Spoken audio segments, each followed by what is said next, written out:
Interview with Professor Greg Dore. The future of Hep C treatments. Can you explain the future of Hep C treatments and how they are different to the current options?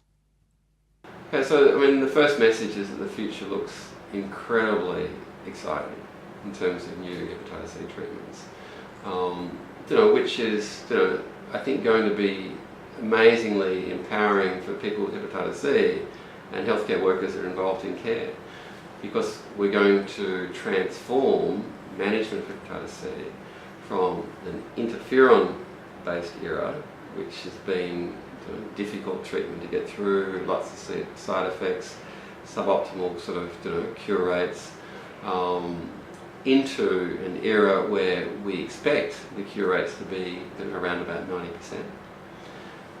With treatment that looks like it's going to be very well tolerated, very few if any side effects with these new treatments coming through in a much more simple to deliver and take form. So it'll be just tablets, no injections, and it may even be combination tablets. So you might have 2 or 3 drugs combined in one pill, for example, taken once a day.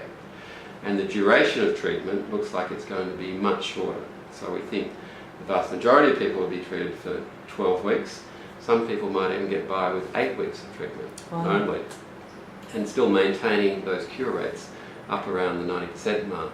So that's all the good news. The future looks amazingly bright.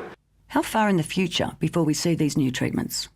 So we only have a regimen that's interferon-free at the moment, licensed in the United States, largely for genotype 2 and 3, although there is some indication for genotype 1. That's not quite at that 90% sort of level. It's the first sort of regimen coming through, but it's at least the first stage of moving into interferon-free therapy. Now, it's been licensed in the United States since late last year, so December 2013 it was licensed, and it's moving forward in terms of the process of evaluation through the Pharmaceutical Benefits Advisory Committee in Australia.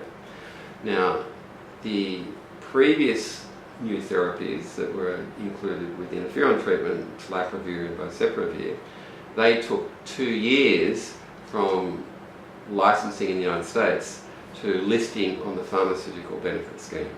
So if we follow that trajectory, then it won't be until late 2015 that we might have access to that regimen.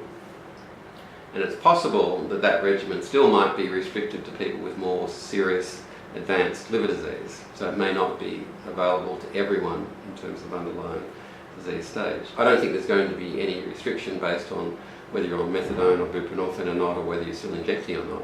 If there is going to be a restriction, it might be to those people with more serious underlying liver disease, but there might be a limitation on access initially. Hopefully beyond that, in the years following that we're going to get much better regimens with a 90% cure rate, and there's some clinical trial data that definitely suggests that's going to be the case, and that are going to cover genotype 1 and cover other genotypes. And eventually we think you'll have the same treatment that will be effective against all the genotypes. Yeah. What we would describe as sort of pan-genotypic, which would make things much simpler. But those sorts of strategies are still at least a few years away. But it's coming, and it's been promising to track the sort of evidence from the clinical trials. Are there any known side effects with new treatments for Hep C? And the first thing to say is we've been doing the clinical trials in Australia as well, so we're part of international networks in terms of clinical trials. So we've had some experience in terms of people going through the process with these new regimens.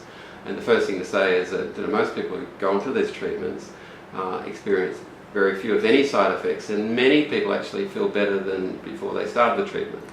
And we think that's because by suppressing the virus with these new therapies, and the virus becomes suppressed very quickly, then you're removing the sort of direct effects of the virus on your body and the symptoms that may have been produced by the hepatitis C virus. So we find often that people have more energy, 4 or 6 weeks into a 12-week treatment course than they had before they started treatment. So that's incredibly exciting.